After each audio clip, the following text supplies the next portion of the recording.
사도 신경으로 신앙 고백하겠습니다. 나는 전능하신 아버지 하나님 천지의 창조주를 믿습니다. 나는 그의 유일하신 아들 우리 주 예수 그리스도를 믿습니다.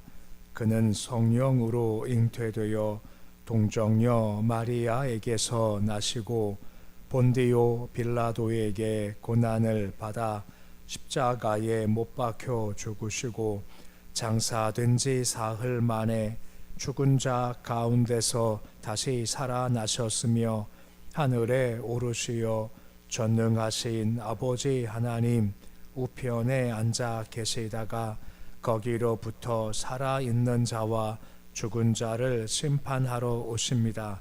나는 성령을 믿으며 거룩한 공교회와 성도의 교제와 죄를 용서받는 것과 몸의 부활과 영생을 믿습니다. 아멘. 찬송가 288장 찬양하겠습니다.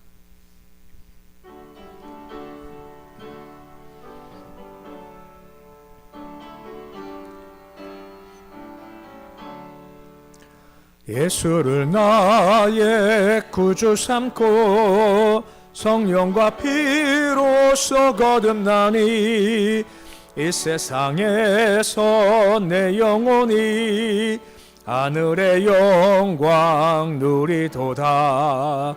이것이 나의 간증이요 이것이 나의 찬송일세.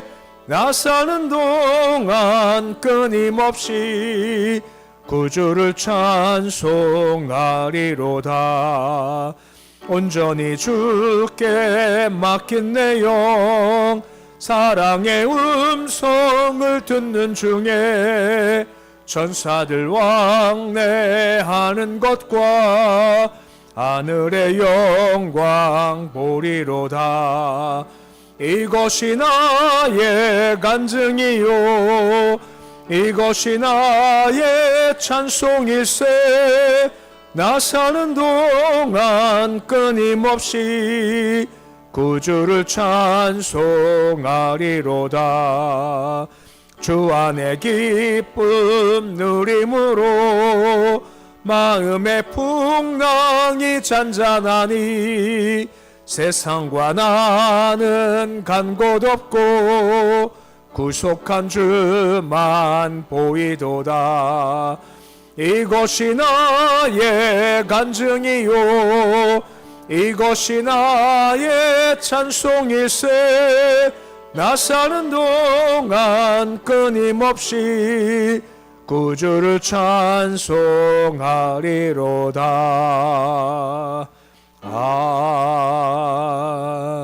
아멘. 303장 찬양하겠습니다.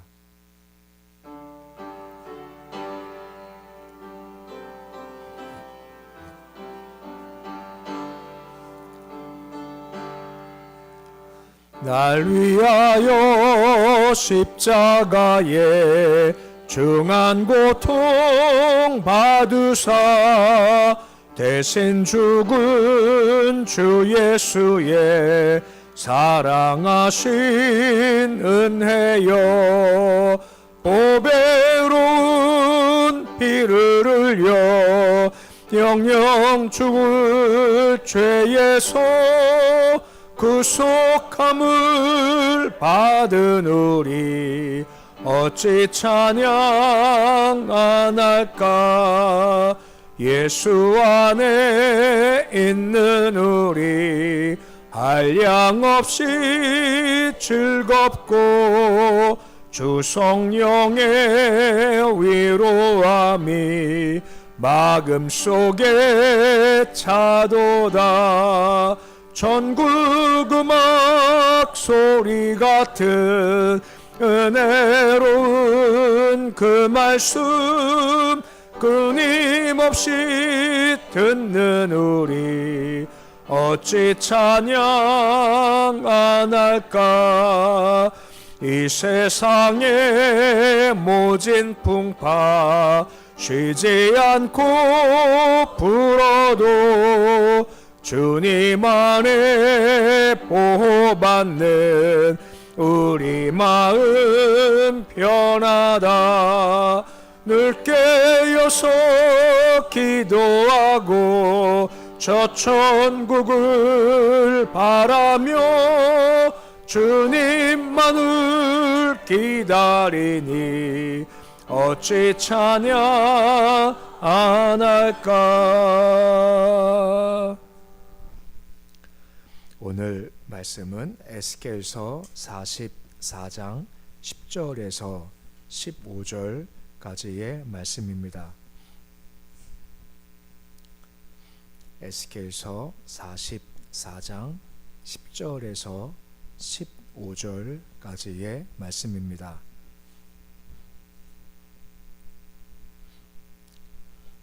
에스겔서 44장 10절에서 15절까지 말씀 우리 함께 봉독하겠습니다. 이스라엘 족속이 그릇 행하여 나를 떠날 때에 레위 사람도 그릇 행하여 그 우상을 따라 나를 멀리 떠났으니 그 죄악을 담당하리라. 그러나 그들이 내 성소에서 수종들어 성전문을 맡을 것이며 성전에서 수종들어 백성의 희생제물과 다른 희생제물을 잡아 백성 앞에 서서 수종들게 되리라. 그들이 전에 백성을 위하여 그 우상 앞에서 수종들어 이스라엘 족속의 죄악에 걸려 넘어지게 하였으므로 내가 내 손을 들어 쳐서 그들이 그 죄악을 담당하였느니라. 주 여호와의 말씀이니라. 그들이 내게 가까이 나와 제사장의 직분을 행하지 못하며 또 내 성물 그 주성물에 가까이 오지 못하리니 그들이 자기의 수치와 그 행한 바 가증한 일을 담당하리라. 그러나 내가 그들을 세워 성전을 지키게 하고 성전의 모든 수종드는 일과 그 가운데서 행하는 모든 일을 맡기리라. 이스라엘 족속이 그렇게 행하여 나를 떠날 때에 사독의 자손 레위 사람 제사장들은 내 성소의 직분을 지켰은즉 그들은 내게 가까이 나와 수종을 들되 내 앞에 서서 기름과 피를 내게 드릴지니라. 주 여호와의 말씀이니라. 아멘. 신년 특별 새벽예배 마치고 다시 이제 에스겔서 말씀을 보고자 합니다. 좀 기억 안 나시겠지만 44장 1절로 9절까지의 내용은 이거였습니다. 그 주의 영광이 사성전 들어올 때 이제 동문으로 들어오게 됐고 그 동문을 영원히 폐쇄해야 한다 하는 내용이 있었고 또 한 가지는 성전 출입이 허락되지 않은 이방인들을 거룩한 주의 처소에서 추방해야 한다 하는 명령이 이제 9절까지의 내용이었습니다. 그래서 성전이 성결하게 되어야 한다는 것을 강조한 내용이었죠. 근데 우리가 보통 이방인을 추방해야 된다 한 것을 사람이라는 관점에서 곧 인종차별이다 이런 차별 관점이 아니라 이건 죄라는 관점에서 보는 것이 마땅하다라고 하는 겁니다. 그 이방인들은 죄에 물들어 있고 우상 숭배하니까 그들은 거룩한 전에서 쫓아내야 해서 그것을 거룩하게 해야 된다 하는 것을 강조하고 있는 겁니다. 우리가 아는 절기 중에 유월절과 무교절이 있죠. 둘이 같이 연결돼 가는 겁니다. 근데 이거 준비할 때 가장 큰 준비 중 한 가지가 뭐냐면 누룩을 제거하는 거였습니다. 무교절은 말대로 누룩이 없는 거거든요. 그러니까 준비할 때 집안에 샅샅이 다 뒤져가지고 구석구석 보면서 누룩이 있으면 다 이렇게 끄집어내야 한다는 것이 이 절기 준비였습니다. 근데 누룩이 뭘 상징하는 건가요? 누룩은 죄를 상징하는 겁니다. 그러니까 죄를 찾아서 없애라라고 하는 건데 우리가 어떤 연관성을 가지고 있죠? 우리 안에 성령께서 계시는데 우리가 성령님의 전이다라고 하지 않습니까? 똑같습니다. 그러기에 누룩을 찾아내어 제거하듯 우리가 순간순간 은혜 가운데 이게 죄구나 하면서 찾아내어서 끄집어내 우리를 정결케 하는 것이 분명히 필요하다라고 적용시킬 수가 있게 되어지는 겁니다. 이게 대략 9절까지 내용이었고 오늘 말씀의 내용은 이렇습니다. 성전 봉사자로 세움받은 레위인들이 있죠. 어떤 것을 지킬 건가에 대한 의무들이 있고 또한 사독 계열의 레위인들이 제사장 직무를 감당할 때 어떻게 할 것인가에 대한 규례가 이어지게 됩니다. 레위인들이 주께 드림받은 존재가 되었지 않습니까? 무엇 때문이죠? 유월절 때 모든 장자가 다 죽었지만 예비를 주셨죠. 피를 바르면 죽음이 넘어가서 장자가 다 살았죠. 하나님께서 장자를 살리시고 나서 너희 지파가 오늘 대신 내게 바쳐진 존재가 필요하다. 장자 대신에 그렇게 죽게 들어진 바 된 것이 바로 레위 지파였습니다. 그때부터 그들이 성전과 성막에서 제사장 업무를 돕는 큰 일을 감당하게 됐죠. 좀 이따 말씀 읽겠습니다만 이스라엘 백성들이 주 앞에 패역해서 민족 전체가 우상숭배에 빠졌었을 때 레위인들도 예외 없이 우상숭배 죄에 빠져들고 만 겁니다. 사실 본래 할 것이 뭐죠? 이거 잘못된 겁니다. 가면 안 됩니다. 라고 막아서야 할 것만 그러지 못하는 겁니다. 남과 북이 갈라졌었죠. 그래서 북쪽이 여로보암이 다스렸을 때 여로보암이 예루살렘 가는 길을 다 막아버렸고 단과 베델에다가 금송아지 우상을 만들고 섬기라 했지 않습니까? 거기 있었던 레위인들이 안 됩니다 라고 하지 않고 그것을 적극적으로 반대하지 않고 그냥 거기에 함께 넘어갔고 이것이 바벨론에서 멸망을 당할 때까지 계속 우상숭배를 조장한 것이 그들의 악한 모습이 되어져 버리고 말았던 겁니다. 하지만 감사한 것은 그럼에도 불구하고 한번 성별하신 레위인들을 기억하시고 다시 그들을 회복시키는 말씀이 나오게 된 것이 오늘 말씀의 내용 중 하나가 되는 겁니다. 10절 말씀 보시면 그래서 뭐라 말씀을 해주고 있습니까? 우리 10절 말씀인데 말씀 같이 읽어 보시겠습니다. 이스라엘 족속이 그릇 행하여 나를 떠날 때에 레위 사람도 그릇 행하여 그 우상을 떠났으니 그 죄악을 담당하리라 라고 말씀을 해주고 있습니다. 아까 말씀했지만 이스라엘 전체가 죄악길을 걸어갈 때 이 레위 사람들만큼은 안 됩니다 하고 책망하고 온전한 신앙으로 돌아가야 한다. 이게 그들의 리더의 역할인 건데 감당하지 못했죠. 감당기는커녕 오히려 더 앞서서 그들로 하여금 그 죄를 짓게 주장한 것이 그들의 모습이었다라고 하는 것입니다. 하지만 주께서 그들을 긍휼히 보아주시기에 다시 한번 해봐 하고 기회를 주셨다라고 하는 것입니다. 이게 은혜고 긍휼이고 자비라는 거죠. 탕자 아버지가 탕자를 받는 것처럼 이게 하나님의 자비하심이다라고 하는 겁니다. 가늠한 영이 있었을 때 뭐라 말씀하십니까? 나 너를 정죄하지 아니하노니 가서 다시는 죄를 범하지 마라 하고 다시 기회를 주시는 것이 아버지의 마음인 것처럼 레위인들도 참 잘못되었지만 끝이 아니라 다시 해보자 하고 다시 기회를 주시는 것이 하나님의 은혜라고 하는 겁니다. 그래서 11절 말씀 보시면 그러나 라고 말씀이 시작되면서 할 일을 말씀하신 내용이 나오는 겁니다. 11절 말씀인데 말씀같이 읽어 보시겠습니다. 그러나 그들이 내 성소에서 수종들어 성전문을 맡을 것이며 성전에서 수종들어 백성의 번제 희생물과 희생물을 잡아 백성 앞에 서서 수종들게 되리라 라고 말씀을 해주고 있습니다. 범죄했던 레위인의 직무를 회복시키는 하나님의 자비하심을 한 번 더 보여주고 있으시는 겁니다. 성전문을 맡았다. 제사를 드릴 때 옆에서 수종든다는 것은 참 좋은 일이고 귀한 은혜라고 하는 겁니다. 이걸 레위인들이 받았죠. 똑같이 우리도 이것을 받은 게 우리의 모습이다라고 하는 겁니다. 바울이 뭐라 말합니까? 은혜의 빚진 자라고 하지 않습니까? 빚 졌으니 빚을 갚는 것이 마땅한데 어떻게 갚을 거냐? 그 은혜가 우리 통해서 흘러가는 것이 마땅하다라고 하는 것입니다. 종종 기도할 때 그런 말 종종 씁니다. 여호와의 선하심을 맛보아 알지어다 하는 겁니다. 직접 선하심을 맛보아하는 게 참 중요하죠. 근데 중요한 것은 그 다음이 우리 모습을 통해서 누군가가 우리 모습을 통해서 여호와의 선하심을 맛보아하는 것이 필요하다라고 하는 겁니다.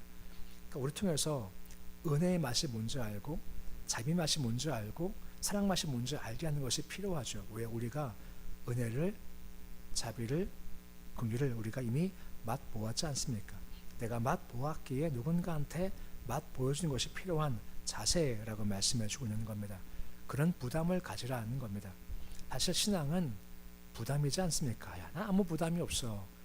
그건 온전치 못하는 거죠. 새벽 예배 나오는 것도 마음에 부담이 있어 나오는 거고요. 교회에서 헌신도 봉사도 부담이 있어야 하는 겁니다. 예배에 대한 부담이 필요하고 이러면 안 되지 하는 부담감이 분명히 필요하다는 겁니다. 마찬가지로 우리도 예수의 선하심을 맛보아야 알게 해야 할 텐데 하는 부담을 가진 것이 마땅하고 우리가 매일 만날 때 그때마다 이 은혜를 전하는 것이 필요한 자세라고 할 수가 있게 되어지는 겁니다. 회복시키셨다는 말씀이 나오게 되죠. 그리고 15절 이하 말씀은 좀 다른 얘기가 시작됩니다. 말씀하신 레위인들은 주를 떠난 범죄를 저질렀습니다만 그 와중에 묵묵히 그 길을 걸어간 사람들이 있다는 겁니다. 바로 사독의 자손들 소개해주고 있는 겁니다. 15절 말씀 보시면 뭐라 말씀을 해주고 있습니까? 그러다가 나를 떠날 때라고 하죠. 대다수가 다 주를 떠났습니다. 하지만 사독 자손의 레위 사람 제사장만큼은 직분을 지켰다라고 하는 겁니다. 떠나지 않고 자리를 잘 지켰죠. 그 결과가 무엇입니까? 내게 가까이 나와라, 가까이 나와라 하고 주께서 그들을 인도하시는 모습이 바로 15절 말씀의 내용인 겁니다. 이렇듯 충성스럽게 직임을 감당한 사람들은 있고 그들이 그 직분을 회복할 뿐 아니라 또 가까이 가게 되어서 주의 직분을 더 감당하게 되었다는 것 15절 말씀의 내용입니다. 늘 그런 사람이 존재하지 않습니까? 근데 항상 그런 사람들은 소수죠. 다수가 아니라 늘 소수입니다. 그 소수는 넓은 길 가지 않고 대신 좁은 길을 걸어가는 것이 그들의 모습이고 사람들은 모르겠지만 주님만큼은 그것을 인정하시고 알아주신다라고 말씀해주고 있고 그런 사람들 뭐라 말씀하십니까? 가까이 와라 라고 말씀하고 있으시다는 겁니다. 우리도 마찬가지이죠. 우리가 비록 세상 속에 살고 있지만 우리 하늘나라 시민권을 가지고 있지 않습니까? 주께 속한 자들이기 때문에 이 땅 법도 지켜야겠지만 하늘 법도 지키는 것이 마땅하다라고 하는 겁니다. 하늘 법을 다른 말로 말하면 성결의 법이다라고 하는 겁니다. 지금도 계속해서 성전을 성결케 해라, 깨끗하게 하라 강조가 되어 있지 않습니까? 그럼 어떻게 우리가 깨끗한 삶, 성결한 삶, 거룩한 삶 살 수 있을까요? 여러 말씀이 있지만 야고보서 1장 27절 말씀에 경건이 뭔지를 다음처럼 말씀하는 내용이 나오는 겁니다. 말씀 보시면 나오겠지만 경건이 무엇입니까? 환난 중 돌보는 겁니다. 누구를 말입니까? 고아와 과부와 같이 어려운 자를 돌보는 것이 경건이라는 겁니다. 또 한 가지가 뭐죠? 자기를 지켜 세속에 물들지 않는 거다라고 하는 겁니다. 세상 속에 살지만 자기를 잘 지키는 겁니다. 세상에 물들지 않게 걸어가는 거죠. 사독의 자손 제사장과 같이 힘들었지만 계속 떠나지 않고 그 길을 걸어가는 것이 경건이다라고 말씀해주고 있고 그런 자가 필요하다라고 말씀해주고 있는 겁니다. 왜냐하면 그런 자가 있어야만 이런 자의 모습을 통해서 영광이 드러나기 때문에 그런 겁니다. 이걸 마태복음에서는요 소금과 빛이다라고 하죠. 마태복음 5장 13절 말씀 보시면 소금이 있습니다. 짠맛을 잃어요. 그러면 결과가 뭐죠? 밖에 벌어진다는 겁니다. 우리가 소금이기에 짠맛, 곧 거룩함과 경건이 필요하죠. 이 없으면 밖에 벌어져서 밟힌다라고 하는 겁니다. 마태복음 5장 15절 말씀 보시면 우리들 또한 빛이라고 하지 않습니까? 빛이 있어요. 어디에 둡니까? 등경 위에 둔다는 겁니다. 숨길 수가 없다는 겁니다. 숨을 수가 없다라고 하는 겁니다. 다 보기에 우리가 그런 존재라고 하는 것입니다. 그래 빛을 비춰라. 깨끗한 삶을 살아야 된다라고 하는 겁니다. 이걸 마태복음 5장 16절에서는 다음과 같이 요약 정리하고 있습니다. 우리 말씀 같이 함께 읽어보시겠습니다. 이것이 너희 빛 하나님의 빛 비치게 하여 너희 착한 행실을 보고 하늘에 계신 너희 아버지께 영광을 돌리게 하라 라고 말씀을 해주고 있습니다. 저기 보시면 착한 행실이라고 나와 있지 않습니까? 소금의 짠맛과 빛의 밝음의 모습이 있었을 때 이것을 착하다라고 하고 있고 이 착한 것 경건한 삶이 보여지면 결국은 누구한테 주께 영광을 돌리는 삶을 산다라고 말씀해 주고 있는 겁니다. 그 길을 걸어가야 한다라고 우리에게 도전 주고 말씀해 주고 있다라고 하는 겁니다. 레위인들은 구별된 존재이고 주께 드림받은 존재죠. 근데 우리가 그런 존재지 않습니까? 우리가 세상 속에 있었지만 세상에서 우리를 불러 주셨죠. 주께 드림받은 존재가 된 겁니다. 그 필요한 것이 뭘까요? 경건이 필요하고 성결이 필요한 겁니다. 어려운데 돌보는 모습도 필요한 것이고 자기를 잘 지켜 세상에 물들지 않는 것이 필요하다는 겁니다. 그때 세상과는 좀 달라지죠. 어떻게 해요? 짠맛으로 빛으로 달라지게 됩니다.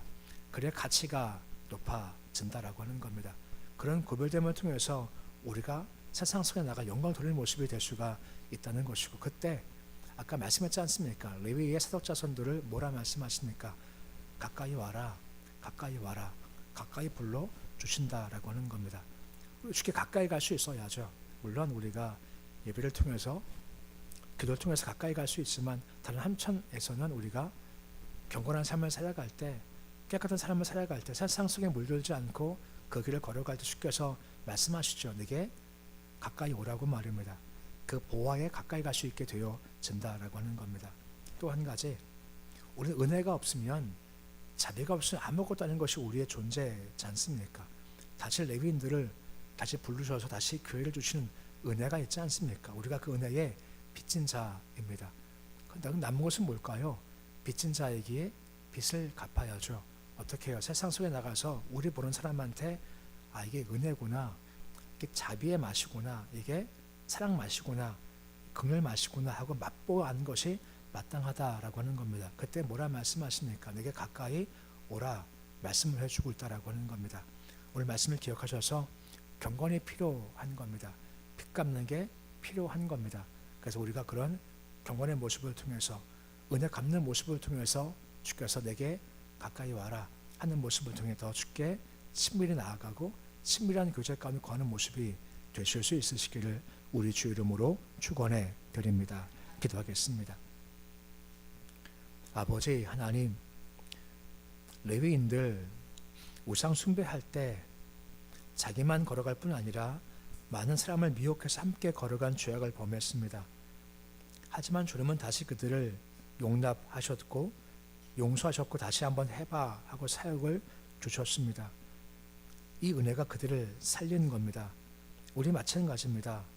은혜가 있으니 우리가 회복되는 거고 다시 한번 해볼 수 있는 기회가 주어지게 된 겁니다. 우리가 그 은혜에 빚진 자들입니다. 그러기에 은혜 빚진 자지 의식 가지게 하시고, 그러기에 은혜 빚진 자의 모습을 가지고 그 누군가한테 그 은혜의 맛이 뭔지, 주의 긍휼 맛이 뭔지를 전할 수 있는 삶 살게 주님 도와주시옵시고, 또한 주님 함께 하셔서 우리를 잘 지키기 원합니다. 세속에 물들지 마라 합니다. 세상 조에 오염되지 마라 합니다. 좁은 길을 걸어가라 합니다. 레위인들 다 죄를 가지고 나갔었을 때 사독 자손만큼은 끝까지 그 길을 잘 걷게 되었고, 하나님이 그들을 인정하시고 가까이 와라 하고 부르십니다. 우리도 그런 길을 잘 걷기 원합니다. 성령 충만케 하시고 말씀 무장해서 세상과 똑같은 삶 걷지 않게 도와주시옵시고, 순간순간 주께서 원하시는 길이 뭔지, 가야 할 좁은 길이 뭔지 그 길을 잘 걸어가게 하시고, 세상 인정이 아니라 하나님께서 인정하시는 그런 귀한 길 잘 걷게 하시옵시고, 결국은 가까이 와라 가까이 와라, 우리 예배 드릴 때도 가까이 가게 하시고, 기도할 때 더 가까이 친밀히 가게 해 주시고, 찬송 중에도 더 가까이 모세처럼 주와 얼굴과 마주를 할 수 있는 그런 자리까지 가까이 갈 수 있도록 주여 도와주시옵소서. 아버지, 우리가 신앙생활 감당할 때 마음의 부담감을 가지기 원합니다. 아무 부담이 없으면 신앙생활 감당하지 못합니다. 예배 부담, 봉사 부담, 헌신 부담, 기도에 대한 부담, 그리고 세상 속에 나가서 거룩한 삶을 살아야지에 대한 부담, 드림에 대한 부담인 겁니다. 부담을 가지되 부담 때문에 넘어지지 않게 해 주시고, 그 부담을 잘 감당할 수 있는 능력 또한 공급해 주시옵소서. 특히 새벽 예배 때 우리가 기도의 부담을 가지기 원합니다. 단지 나 잘 되고 싶습니다 하는 기도가 아니라 기도에 대한 부담을 가져서 주 영광과 나라를 세울 수 있는 부담을 주시기 원하며, 못된 교회를 세워야지, 약한 자를 세워야지, 전쟁 난 곳 북한 땅을 내가 세워나가야지, 죄뜻을 세워야지 하는 부담을 잘 가지게 하시고, 그 부담을 잘 지고 갈 수 있게 도와주셔서 부담이 오히려 우리에게 힘되고 부담이 오히려 자유할 수 있도록 주여 인도해 주시옵소서. 오늘 새벽 나와 주께 기도합니다. 예수 이름 붙잡습니다. 그 안에 응답도 있고 길도 방법도 있습니다. 나와 기도하면서 약한 것을 고백하고 부족함을 고백하고 병남을 고백하고 정신적 문제와 마음의 질병을 고백합니다. 주님 고치시고 회복하여 주시옵시고, 은혜 중 자녀, 가정, 기업 일터가 복되고 형통하도록 도와주시옵소서. 특히 자손들 기억하시기 원합니다. 주의 자녀입니다.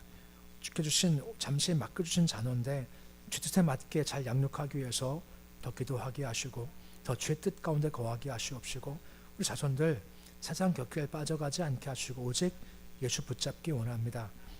세상에 얼마나 좋은 게 많겠습니까? 눈에 보임에 미혹당하지 않게 하시고 보이지 않지만 살아계셔서 역사하시는 그분을 믿음으로 바라보는 귀한 우리 아이들 될 수 있도록 주여 도와 주시옵소서. 교회 성령 충만케 하시고 주 영이 다스리는 교회 되게 도와주시며 어둠과 절망의 북한 땅 위에 십자가 예수 생명에 새겨질 수 있도록 도와주시옵소서. 오늘 예배드리며 고재영 성도님 감사임을 드렸습니다. 손길의 복을 도와셔서 이 안에 기도 제목이 있습니다. 소망도 있습니다. 아시는 분께서 가장 좋은 걸 이끄시고 인도해 주시옵시고 순적하게 이 길 잘 걸어가도록 도와주옵소서. 오늘 주일날입니다. 주께서 내 날이다 하신 날입니다. 이 날만큼 우리가 우리 각자의 것을 위해서 뛰기보다 오직 주 영광을 위해서 뛰는 하루가 되어지길 소망합니다. 예배 드림에 헌신함에 사명 감당함에 힘을 다하게 하시고 오늘 하루 주를 위해서 온전한 모습으로 나아가서 세상에서 얻을 수 없는 참된 기쁨과 평안과 능력도 경험할 수 있도록 인도하여 주시옵소서. 예수님의 이름으로 기도드립니다. 아멘. 하늘에 계신 우리 아버지, 아버지의 이름을 거룩하게 하시며 아버지의 나라가 오게 하시며 아버지의 뜻이 하늘에서와 같이 땅에서도 이루어지게 하소서. 오늘 우리에게 일용할 양식을 주시고 우리가 우리에게 잘못한 사람을 용서하여 준 것 같이 우리 죄를 용서하여 주시고 우리를 시험에 빠지지 않게 하시고 악에서 구하소서. 나라와 권능과 영광이 영원히 아버지